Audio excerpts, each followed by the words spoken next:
أعوذ بالله من الشيطان الرجيم بسم الله الرحمن الرحيم الحمد لله رب العالمين وبه نستعين والصلاة والسلام على أشرف الأنبياء والمرسلين وعلى آله وصحبه أجمعين. Alhamdulillah, muslimin muslimat sedang pendengar yang dirahmati Allah Subhanahu wa taala. Alhamdulillah, hari ini kita akan menyambung pelajaran kita yang berkaitan dengan sifat-sifat huruf yang asliyah, yang al-mutadad, iaitulah kita akan membincangkan dan mempelajari sifat yang kelima, iaitulah sifat al-isti'la.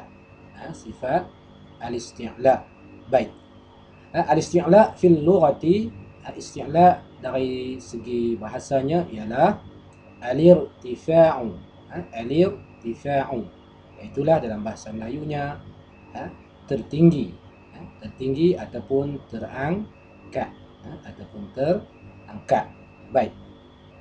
Istilahan, dari segi istilah, al-isti'la dari segi istilah, itulah dari segi nama yang diletakkan di dalam ilmu tajwid, iaitulah huwa ittijahu dhagtil harfi 'inda an-nutqi bihi ila gharil hanakil a'la. Iaitulah ittijahu dhagtil harfi 'inda an-nutqi bihi ila gharil hanakil a'la. Maksudnya menghalakan tekanan huruf ketika bertutur dengannya, menghala kepada lengkung lelangit atas, menghala ke lengkung lelangit atas. Baik. Dia di dalam istilah bahasa Arab ni, mulut kita dibahagikan kepada dua juzuk, iaitulah yang pertama juzuk yang atas yang disebut sebagai ghar, gharul hanak, gharul hanak. Yang keduanya ialah mulut kita yang bawah, mulut kita yang bawah yang disebut dalam bahasa Arabnya ialah qa'il hanak, qa'il hanak, dan juga disifatkan sebagai al-hanakil a'la. Mulut kita yang sebelah atas disebut sebagai al-hanakil a'la, dan yang bawah disebut sebagai al-hanakis sufla, al-hanakis sufla. Baik. Di dalam bahasa Melayu kita, iaitulah kita sebut sebagai mulut yang atas ni kita sebut lelangit lah, mulut lelangit. Yang bawah ni kita sebut mulut bawah, kita tak sebut lelangit. Dalam bahasa Arab dia sebut lelangit, lelangit atas, lelangit bawah, dan dikenali sebagai ghar. Ghar maknanya lengkung lelangit atas. Qa disebut sebagai kawah, mulut yang bawah. Baik. Sifat isti'la ni maknanya apabila kita bertutur dengan huruf-huruf isti'la tersebut, maka tekanan sebutan kita, tekanan suara kita mestilah menghala ke atas, menghala ke lelangit, ke lengkung lelangit kita yang sebelah atas. Itu dikenali sebagai al-isti'la, dikenali sebagai al-isti'la. Hurufuhu, dan huruf-hurufnya sab'atun, hurufnya sab'atun, ada 7. Huruf isti'la ni ada 7. Yajma'uha qawluka, dalam rangkaian kata khussa dhaqtin qaw, khussa dhaqtin qaw, iaitulah yang pertama kha, yang kedua sad, yang ketiga dad, yang keempat ghain, yang kelima ta, yang keenam qaf, dan yang ketujuh dha. Itu dikenali sebagai huruf-huruf isti'la. Maknanya ketika kita menyebut huruf-huruf isti'la ini, mestilah suara kita menghala tekanannya ke atas, seperti kita sebut akh, kha, khu, khi. Dan seterusnya as, so, su, si.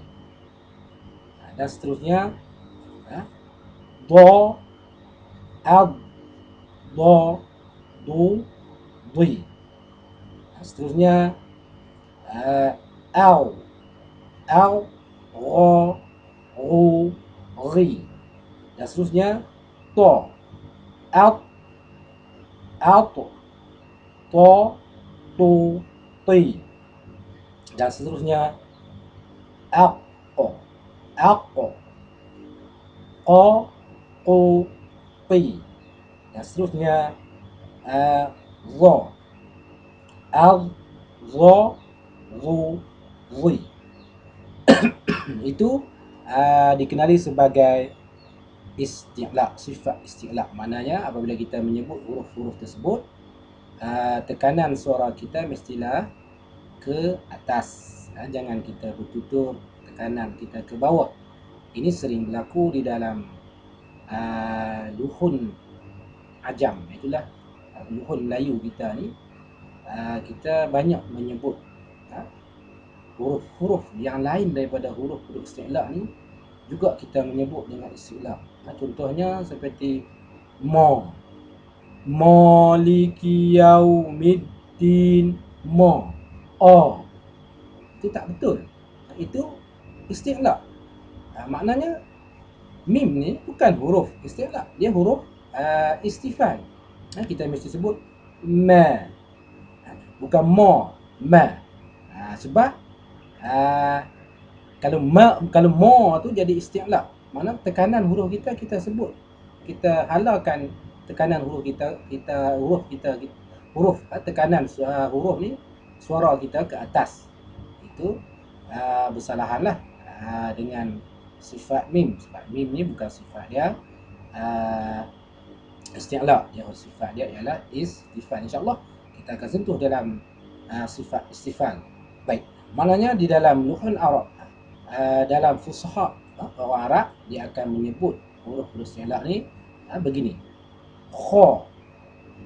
khalaqas samawati wal ard. Orang Arab dia tidak betul dengan kha.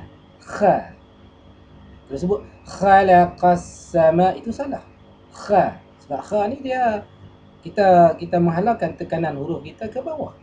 Dia naknya kita menghalalkan tekanan huruf kita ke atas. Khalaqas sama, kha. Begitu juga khulud,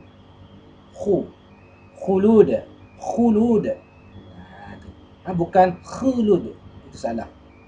Dan kha ni apabila kita membariskan huruf kha dengan baris kasrah, maka pada ketika itu dia sedikit kita nipiskan sedikit.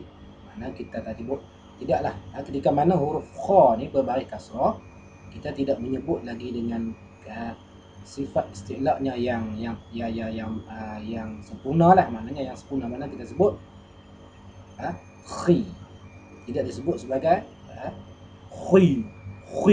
Tidak begitu, dia khi. Itu sifat isti'la juga, tapi apabila dia dibariskan dengan baris kasrah, dia sedikit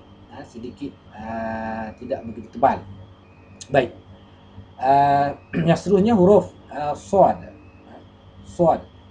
Ihdinas sirat, si, so, su. Muslihun,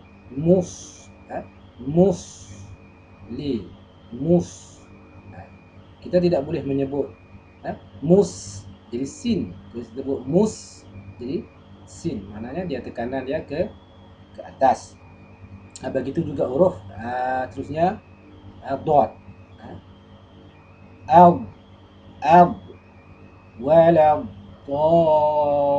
dallin. Jangan kita sebut do, itu tak betul. Maknanya sifat isti'la pada ketika kita sebut tadi ni tak nyata. Do, ghairil maghdubi alaihim waladdallin.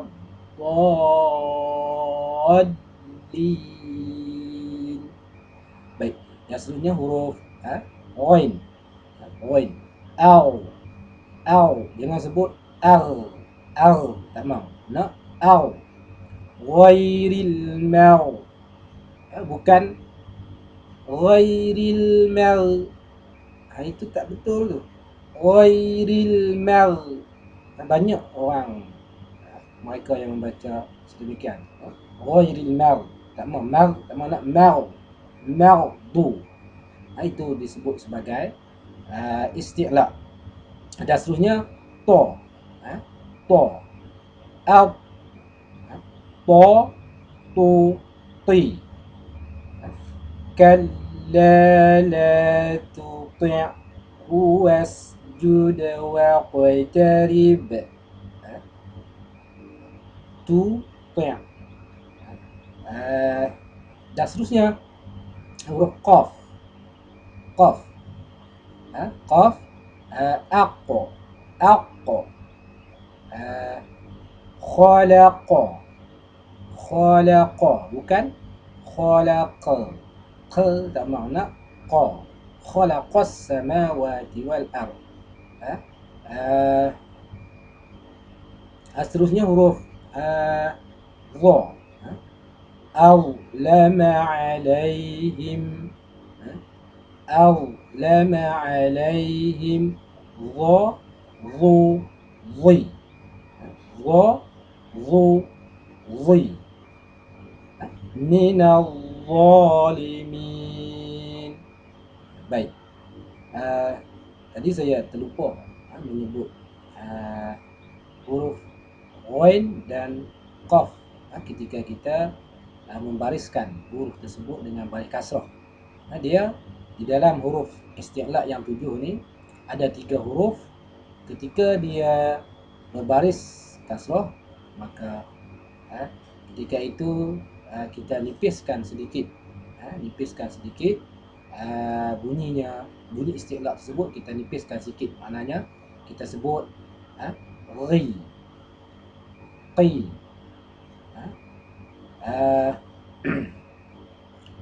khi. Satu lagi, dia semua 3 huruf. Kha, ra, qaf, ra, qa. 3 huruf ni apabila dia dibariskan dengan baris kasrah, dia sedikit nipis. Min khiyarah. Min khiyarah. Kita tak sebut min khiyarah.